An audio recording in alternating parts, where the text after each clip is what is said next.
All right, what is up, bro? So, in this video, I want to talk about the red pill, the black pill, and why it's all a load of shit, right? Without further ado, I think I'm ready to just dive right in. So, let's tackle the black pill first. The black pill, the way I understand it, I should preface by saying both these pills, I mean, they got a bunch of shit. If you go on their communities that you have to read, which is like their train of thought, right? I didn't read all that shit, so I'll just go off roughly what I know about them, right? And we'll dive into it. So the black pill is basically, from my understanding, the idea that looks are everything, and the looks trump everything. And if you have good looks, you're gonna have a ways your time in life. You're gonna have a great dating life. And if you don't have good looks, well, tough luck, right? It doesn't matter what you do, you're not gonna succeed in dating, in socializing, and any of these other things, right? Now, the first point I want to make here is the black pill does have a point in the sense what they're talking about is the halo effect, right? This is a real research psychological effect in which people who are better looking, they seem to get a bunch of advantages in life. People are nicer to them, in career wise, just work wise. Like just being better looking is a huge advantage in life, right? So it would be foolish of me to deny that, right? But what I am trying to say here is that it's not.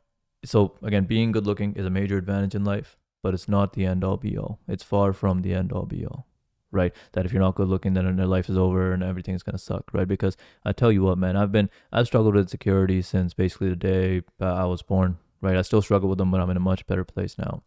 And I spent a lot of years of my life because I wasn't getting any matches on Tinder, and yeah, just in general, I didn't really have a lot of success in dating.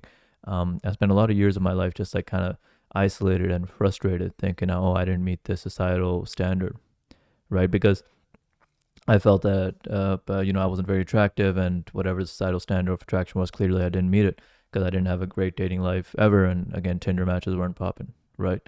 So this is how I felt. This is how I felt, right? And the main point I want to make here is, first off, it's just not true, but I'll elaborate on that in a little bit. But the point I want to make even before that is, let's assume it is true. Let's assume it is true, right? How would you rather live your life? Would you rather live your life just frustrated all the time, pissed off? And because I lived like that for a few years and it was misery. It was pure misery. Would you rather live like that and just like all hope is lost or everything? Or would you rather accept, okay, this is, okay, I don't look like whatever the societal standard is. Okay, accept that. Okay, how can I improve from here? Right? How can I improve? Which one of those two things do you think will lead to a happier and more productive life? Right? That's the first point I'd raise against it. Now, the second point is just frankly, it's not true. I see these black pill weirdos and they're like, oh, I need 20K for maxilla surgery, bro, and then I'm gonna need 50K for like my teeth surgery, bro, and then I'm gonna look like a Chad, bro. And these guys are just so full of shit. It's such toxic mindsets they spread. Right? It's like, bro, before spending 20K on maxilla surgery, why don't you try going to the gym? You look at these guys' profiles, look like they haven't been to a gym a day in their life. Right? It's the point I'm trying to make is, okay, but we have this physical, again, we don't meet the standard. That's fine, right? That's fine. What can we improve on? Okay, lifting weights, that's in our control. But rather than taking that thing that's in their control, they're just like, oh, I don't have 20K for this maxilla surgery, bro, so I give up, bro. Like, what a BS mindset to live in, and just, just a terrible mindset to have that I feel is not gonna, again, in my opinion, I don't feel like it's gonna lead to much happiness and really anything productive on that end, right? And that's not even beginning to mention that the black pill is super, super racist, man. They are very racist, right? So it's like everything I've said so far just scratches the surface on how toxic their mindsets are, right? So yeah, I think it all just comes down to the fact that what they're saying is absolutely not true, and you only need to like go outside and you can see people in relationships from all walks of life with all different kind of looks, right? People succeeding in social lives again with different looks, different ethnicities, all of that, right? So if you just go outside, if you look around, you'll see that you recognize that very, very, very, very small percentage of people actually meet the societal perfect standard that these black pill weirdos perpetuate. And if what they were saying was true, well, then 99.9% of people would just be in pure misery and wouldn't be getting anywhere in life. But that's clearly not the case, right? But again, even if it was true, I'm not saying it's true, but even if it was true, why the fuck would you want to live like that? Why the fuck would you want to? The way I'd want to live is, okay, this, this is what it is. How can I improve from here? Because I'm telling you, again, I've lived the misery part. and I wouldn't wish it on my worst enemy, personally, right? So that's all I'm saying, bro, man. Again, as you get more experience, you'll see it's a load of shit, right? I'm confident in the fact that it's a load of shit, but B, right?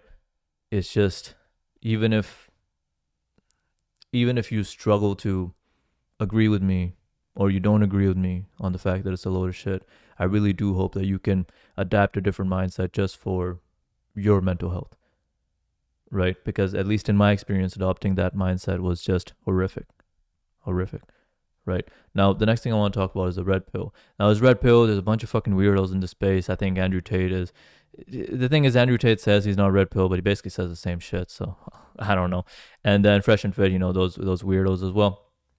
So a bunch of weirdos in this red pill space. Now, again, I don't understand the community completely. I won't pretend to.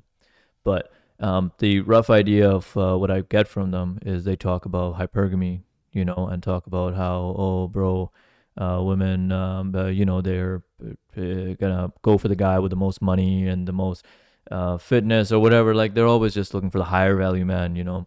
And as a man, you shouldn't just sell with one woman. You should have many options. And I think some of them even go as far as to say, oh, cheating is okay as a man and all this shit, right? And it's all a load of bullshit.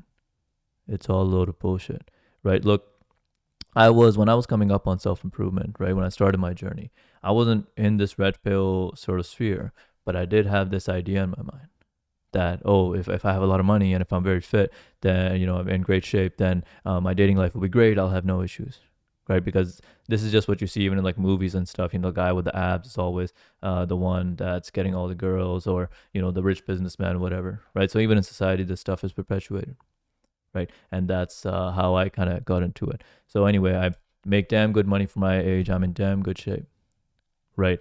And the only thing I realized after getting to this point is, while that stuff helps, and it would be absolutely foolish of me to deny that it helps. Look, it does help, right? But it doesn't help as much as these guys say it does, one, and B, it's so much deeper than that, right? It's so much deeper than that. Now, here's what I mean by that. Let's take a look at like these Fresh and Fit guys, right? I've watched a few of their videos. So they claim their body count is around 1,000. First off, I don't give a shit about body counts. I'm just trying to prove a point. Second off, I don't believe their body count is 1,000, because both these guys are a walking red flag. No way 1,000 girls have been with them. But again, hey, we're working on a hypothetical. So okay, let's assume it to be true. So 1,000, right? 1,000 is on top. We divide that out by all the women in the world, right? And we get a very, very small percentage, this teeny tiny percentage of women, right? Compared to all the women in the world, it's a very teeny tiny percentage that these guys actually have dating experience with, right? And this experience that they've had, they perpetuate that to be true across all women. Just logically, does that make any sense? Just logically, does that make any sense? And I guess the sad part about it is, even though 1,000, again, I don't believe the number, but even if we believe that number to be true, the other weirdos in the red pill space have significantly less experience. Some of them maybe like dated 5 girls, 10 girls, whatever. And again, I don't think more body count good. That's not what I'm saying. I'm just trying to quantify this experience somehow, that these guys have experience with. Most of these guys on average maybe have experience with like 10 to 15 girls at most, right? And they take that experience and then they just throw that onto, oh, all girls are like this, bro. Trust me, bro. Source, trust me, bro. Like, what the fuck are you on about? So again, these guys take this experience that they have with a handful of women and they put it onto all women are like this. This is just not true. This is just not true. Right. And again, this is something I've realized from my experience. Man, I've met so many cool ass women. Like, I'm not kidding when I say that.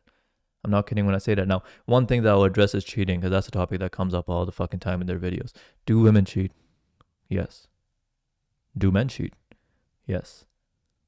So cheating is not a man or woman thing, is it? Because one of the things that irks me to no end is these mindsets that some of these people have, right? Which is, it goes both ways. Some people are like, oh, men are trash, women are great. Other people are like, oh, no, women are trash, men are great. Both is a load of shit. Men and women are human beings. Some human beings suck, some human beings don't. To me, it's just that simple. Anyway, so yeah, cheating is something, it's happened to my male friends. It's happened to my female friends, right? It is something that happens. It's an unfortunate part. And of course, when it happens, it stings like a motherfucker, right? I've been fortunate enough never to experience it, but who knows? It could happen to me some point, right? It could happen to me at some point. right? So what I see when I see these red pills is just a bunch of hurt guys, right? Who again have this very limited experience, and they just throw it, oh, all women are like that. No, they're not. No, they're not. Right? No, they're not. It truly is just that simple. And as I've gotten more experience, like I said, I've met some absolutely great women, so many women who I've talked to about topics like this, right? And they've, again, these red pill weirdos will tell you, oh, don't show your emotions, bro. That's weak minded, bro. And all this. And I've been open with these women about everything from my anxieties, insecurities, things I've struggled with as a man in society. Yeah, there are struggles that come with that as well. You feel you have to be the provider, but also have to be, really good at fighting because you should be able to defend your family honor, all that stuff. And a million and one other things, right? We've talked about that. We've talked about the male female dynamics, my struggles. I've heard their struggles. And I've met so many fucking cool ass women who really empathized with all of it, right? Who empathized with all of it, who understood my pain I felt, and they were just, I have no other way to say it except they were cool as shit. They were nothing like these red pill weirdos say, oh, all women are like that. Well, the one I met definitely weren't like that, right? The ones I met definitely weren't like that, right? So it's hard for me to provide a counterexample unless I guess I have one of those girls that are right beside me, but so in that sense, it's hard for me to provide a counterexample. It's not like I have some research paper on this shit. So my sources also trust me, bro. But that's been my life experience anyway, man. I'm telling you, when I was living like a miserable fuck, right? I I'm so glad I didn't get deeper into this red pill, all that stratosphere, all this, right? The message of self improvement is still an important one. I'll continue to make videos about it, all that, getting fit, making more money. That's only gonna help you, bro. It'll help you feel better about yourself, all those things. But it goes a lot deeper than that. These, hey, so I'll say it again because again I'm very passionate about this message. Hey, I think these red pill guys, a lot of them are fucking weirdos. A lot of them are fucking weirdos, right? Same with the black pill, all that, right? But B, some of the messages like making money and all that, those are positive messages, right? That's on the message of self improvement, getting fit, all that. That will help improve your self esteem, right? Some of the things that I'd like to see the self improvement community touch more on is the emotional health of men. Because one of the things that has helped me a lot is identifying the traumas in my life, right? And might make a video on that at some other point. Identifying that it's okay to be open with my emotions. I've talked about my struggles, anxieties, insecurities. I talk about that with women I date. No problem. I'm open about it on this channel. I struggle with anxiety majorly, struggle with insecurities majorly. I don't really feel I'm all that good looking. And that obviously, as you can imagine, in dating context, that can be a little bit challenging. And I'm working through those things, right? I'm working through those things. Right, I grew up raised very, very religious, very, very conservative. So as I'm kind of starting to break apart from that, exploring relationship, exploring dating, hooking up here and there, having fun, a lot of guilt comes with that, as you can imagine, right? And I'm working through that as well, right? So I just want to, really what I want to see, truly, man, is just more human side to this shit. Because this black pill, red pill horse shit, it's just not, I feel anyway, it's just not human. Right? It's like, oh, you gotta look like the black pill, for example. Oh, you gotta look like this alpha Chad, bro. Well, okay, I don't look like him. Now what? Like, you want me to live in fucking misery until I die? Like, no, thank you. And with this red pill stuff, oh, women are hypergamous, bro, and your woman's gonna leave you for a higher value man, bro. And it's like, dude, I'm not living in this paranoid ass mindset, this toxic ass BS mindset. Like, no, thank you. No, thank you. I think that's all I have to say on the matter. I ranted for like 14, 15 minutes. But I want you to truly imagine for a second, man. I want you to imagine you take this mindset. You run with it, right? You go out, you get your own experiences rather than listening to these fucking weirdos, right? And you're going out, you're meeting great women. You're meeting awesome women. Nothing like, oh, the way these guys would have you think women are, right? And your dating life is improving day by day by day. And you're making great progress on that, right? And your social life is improving day by day by day as well, man. Imagine that. And that's the path you're on. Hey, keep working hard. I believe in you. But what I believe doesn't matter. What you believe matters. So I hope you believe in yourself too. And that's all I have for this video. Thank you so much for watching. Look, ultimately, I want this to be our positive little community where we help each other, support each other, and frankly, bring some common sense back into self-improvement, because at least some part of self-improvement, which I've ranted on quite a bit already, is going in a terrible direction, right? And I'm hoping people like you and I can bring some common sense back into this space. So if you like my vision, you fuck with the message, please support on Instagram, TikTok as well. I'll leave that in the description also somewhere here. And just to be transparent with you, I do want to start making money from this stuff too, right? To hopefully hire an editor and also I've said it before, I'll say it again. I'll fight anyone on the YouTube boxing scene. No problem, right? My dream life is I do YouTube in the morning, do my boxing martial arts in the evening, and to get paid a lot of money to get better at fighting. There would be nothing better than that. So please like, comment, subscribe, support. All that support will help make my dream a reality. And I'll talk to you later. Peace.